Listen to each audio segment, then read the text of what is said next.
Puis dans le Grand Nord, le centre médical de Mimvoul vient d'être doté de 2 véhicules essentiels. L'action est du président de la transition, le général de brigade Brice Clotaire Oligui Nguema. Le point avec notre correspondante Candy Mekui.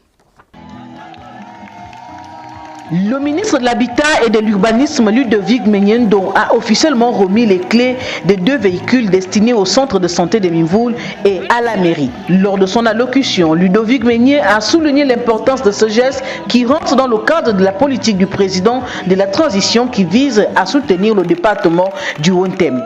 Comme vous le savez, le président de la République tient de développer cette localité comme il fait partout dans tous les autres départements de la République gabonaise.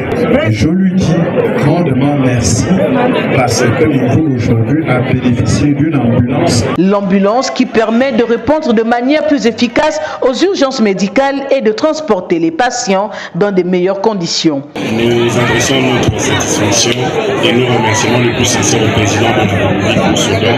Enfin, nos malades que nous ne pourrons pas gérer ici seront évacués selon les normes et en toute sécurité. Le véhicule utilitaire, quant à lui, offrira à la mairie une plus grande mobilité.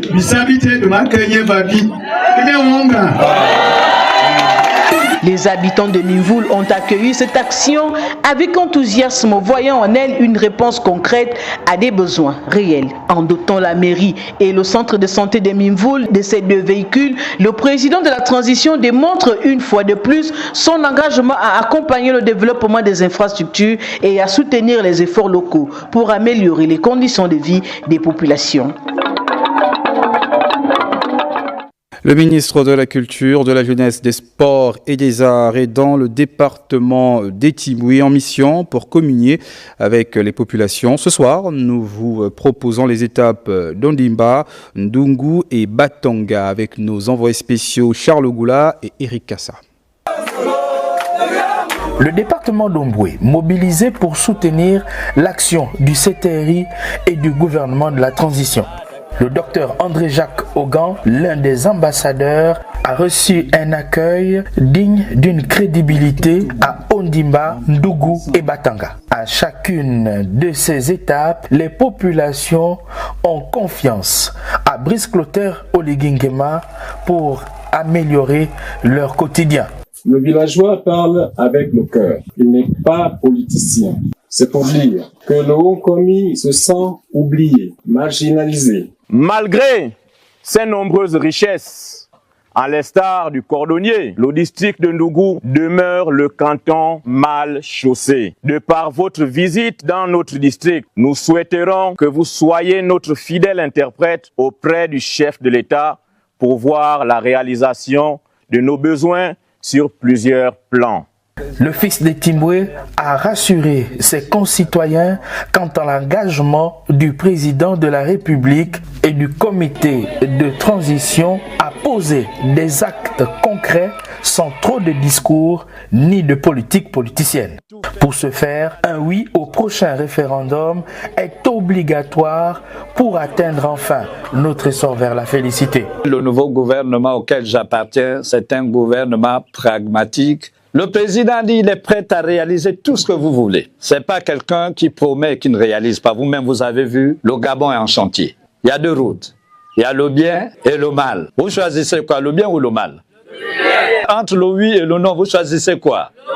Des échanges avec les notables à chaque étape pour des particularités ont complété les attentes présentées au ministre. Des kits scolaires et plusieurs autres cadeaux ont réjoui le cœur de ses compatriotes qui ont dit oui à Brice Clotaire Oligui Nguema. En séjour sur la terre de ses ancêtres dans la province de Logoué-Vindo, le ministre de l'économie numérique a procédé à une vaste opération de sensibilisation également pour le oui au référendum à venir. Andy Tungi, Gérard Magnagna, Rodolphe et LMV pour les détails. L'adhésion des macovistes à voter pour le oui au prochain référendum visiblement manifeste à travers l'appel du général ministre fils de la localité. En respectant l'instruction du communiqué numéro 064 du CTRI, Rodrigue Bonjambanza choisit la pédagogie pour faire passer le message de ses frères d'armes. Bientôt, un grand événement. Je vous instruis de voter massivement oui pour le référendum. Pourquoi? 5 arguments. D'abord, c'est pour promouvoir et consolider la nouvelle constitution ainsi que les institutions. Faire en sorte que l'État transfère ses compétences aux collectivités locales, les mairies, les sous-préfectures, de telle sorte qu'elles soient plus autonomes. Mais surtout, faire en sorte qu'on implique un peu plus les femmes dans la gestion de la chose publique. Voici pourquoi je réitère mon message.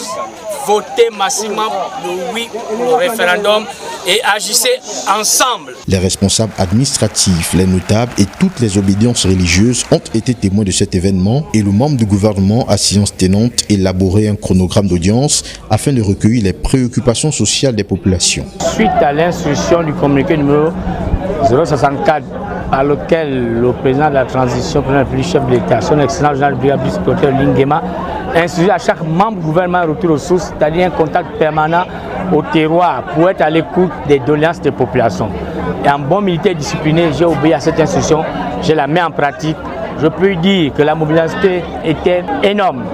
J'ai senti la chaleur, la fraternité, debout comme un seul homme, derrière le CTI pour soutenir toutes les actions du CTRI en général et son excellence en particulier. Les ogivines et ogivins ne comptent pas oublier le 30 août 2023. Ils ont d'ailleurs promis de faire un carton plein lors du prochain vote.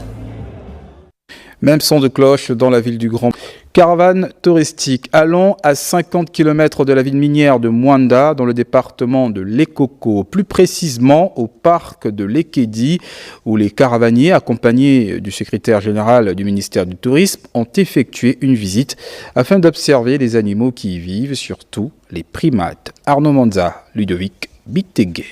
Le parc de la Lekedi, situé à 7 km de la ville de Bakumba, accueille les caravaniers qui, après une dernière mise au point, entament la visite de ce site, qui est un véritable sanctuaire de primates, tel que le célèbre gorille Jojo ici dans son enclos, laissant les touristes très admiratifs. Le célèbre Jojo, où tout le monde a eu un plaisir à l'admirer, à regarder cette force physique de ce gorille et qui est très très content également de voir autant de monde venir l'admirer. L'immersion nous conduit à un autre enclos où l'on retrouve les grands singes, les mandrilles, entre autres.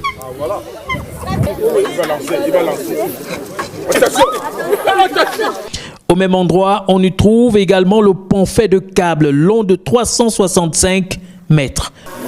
On a fait ce pont de câbles, quand vous le traversez, pour observer les singes.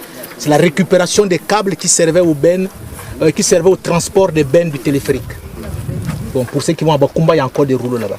Vient le moment le plus palpitant, la traversée du pont, enregistrant parfois des montées d'adrénaline chez les caravaniers.